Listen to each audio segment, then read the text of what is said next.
15th sum, calculate operating profit ratio under the following cases. So இங்கே 3 case கொடுத்துருக்காங்க. இந்த 3 கேஸ்லையும் என்னென்ன இன்ஃபர்மேஷன் இருக்குன்னு ஒன் பை ஒன்னாக பார்க்கலாம். Case 1 revenue from operations rupees 8 lakh, operating profit rupees 2 lakh.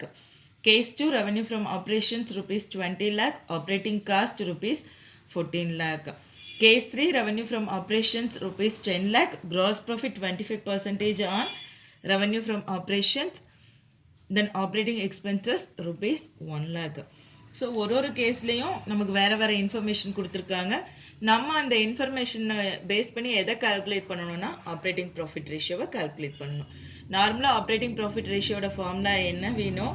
Operating profit ratio equal to operating profit divided by revenue from operation. So இந்த case 1ல் பார்த்தீங்கன்னா நமக்கு ஆப்ரேட்டிங் ப்ராஃபிட்டும் இருக்குது 2 lakh, ரெவன்யூ ஃப்ரம் ஆப்ரேஷன் 8 lakhம் இருக்குது. ஸோ இதை நம்ம அப்படியே ஃபார்முலாவில் அப்ளை பண்ணிடலாம். ஃபஸ்ட்டு கேஸ் ரொம்ப ஈஸி. ஸோ கேஸ் 1ல் operating profit ratio formula apply பண்ணுறோம். Operating profit divided by revenue from operation into 100. So operating profit 2 lakh இருக்குது.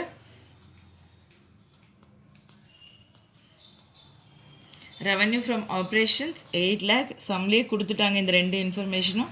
ஸோ நமக்கு கால்குலேஷன் வேறு எதுவும் தேவையில்லை, ஜஸ்ட் அப்படியே ஃபார்முலாவில் அப்ளை பண்ணிடலாம். 0ல் ஃபஸ்ட்டு ஸ்ட்ரைக் அவுட் பண்ணிடலாம். செகண்ட் டேபிள் அடித்து இங்கே 1 டைம், இங்கே 4 டைம். 4ஐயும் 100ஐயும் ஸ்ட்ரைக் அவுட் பண்ணலாம். 4ஐ 100ஐயும் ஸ்ட்ரைக் அவுட் பண்ணால் வி கெட் 25. ஸோ நமக்கு என்ன ஆன்சர் அப்படின்னு பார்த்தீங்கன்னா operating profit ratio 25%.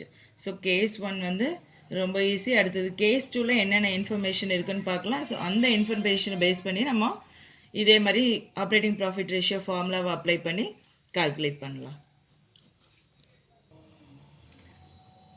Case 2, operating profit ratio equal to operating profit divided by revenue from operation into 100. அதே மாதிரி தான் ஃபார்முலா இங்கேயும் எழுதிடுவோம். ஆப்ரேட்டிங் ப்ராஃபிட், இந்த ஆப்ரேட்டிங் ப்ராஃபிட்டுக்கு திரும்பவும் நம்ம ஃபார்முலா அப்ளை பண்ணணும். ஏன்னா கேஸ் 1ல் ஆப்ரேட்டிங் ப்ராஃபிட்டும் ரெவன்யூ ஃப்ரம் ஆப்ரேஷன் டைரெக்டாக கொடுத்துட்டாங்க. ஆனால் கேஸ் 2ல் ரெவன்யூ ஃப்ரம் ஆப்ரேஷன் 20 lakh கொடுத்துருக்காங்க. ஆப்ரேட்டிங் காஸ்ட் வேல்யூ மட்டும்தான் கொடுத்துருக்காங்க 14 lakh அப்படின்னு சொல்லிட்டு. ஆனால் நமக்கு இப்போ என்ன தெரியணும்னா ஆப்ரேட்டிங் ப்ராஃபிட் எவ்வளோன்னு தெரியணும். ஸோ அதுக்காக இந்த ஃபார்முலா அப்ளை பண்ணுறோம். Operating profit equal to revenue from operations minus operating cost. So revenue from operations எவ்வளோ? 8 lakh, சாரிம்மா 20 lakh. Revenue from operation 20 lakh minus operating cost. Case 2ல் ஆப்ரேட்டிங் காஸ்ட் எவ்வளோ கொடுத்துருக்காங்க? 14 lakh. So 20 lakh minus 14 lakh we get 6 lakh as operating cost. So operating cost இப்போ find out பண்ணிட்டோம். நம்ம ஃபார்முலாவில் இனி அப்ளை பண்ணலாம். Sorry, operating profit find out பண்ணிட்டோம். அதனால இதை அப்படியே நம்ம இனி ஃபார்முலாவில் அப்ளை பண்ணலாம்.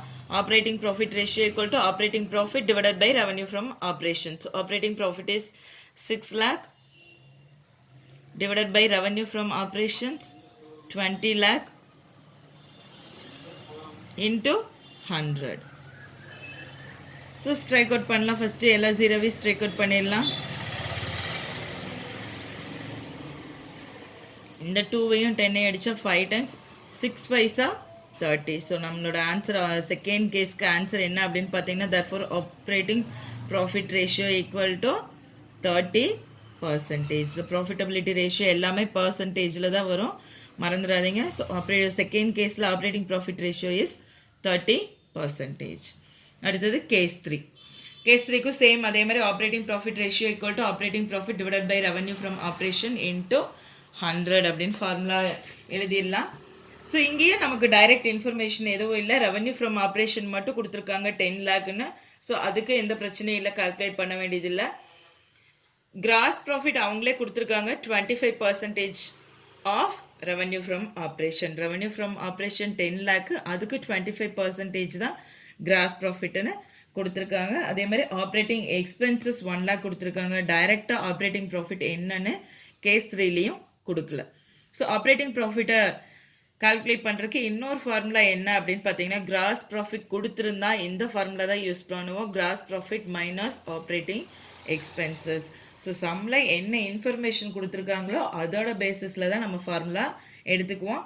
இதே கேஸ் 2ல பார்த்தீங்கன்னா கிராஸ் ஆப்ரேட்டிங் ப்ராஃபிட்க்கு revenue from operation minus operating காஸ்ட்னு எடுத்திருக்கோம். இங்கே கிராஸ் ப்ராஃபிட் சம்மில் கொடுத்துருக்காங்க கேஸ் 3ல. அதனால் operating profit equal to gross profit minus operating expenses அப்படிங்கிற ஃபார்முலாவை தான் அப்ளை பண்ணுறோம்.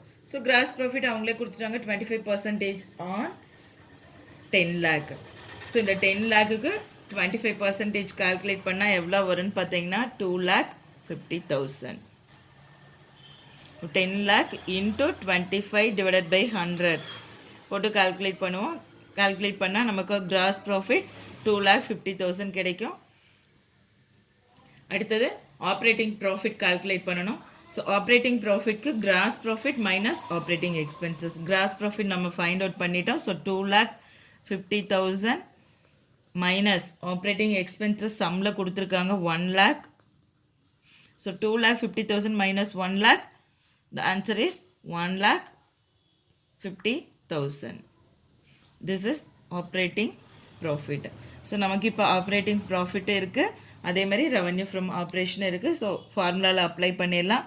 Operating profit ratio equal to operating profit divided by revenue from operation. Operating profit 1,50,000 divided by revenue from operation. Revenue from operation is 10 lakh. So the 10 lakh 25% on revenue from operation. 10 lakh into 100. So first எல்லா 0 strike out பண்ணிடலாம். So இந்த 100 strike out பண்ணா we get answer 15%. So therefore operating profit ratio equal to 15%. This is very important sum.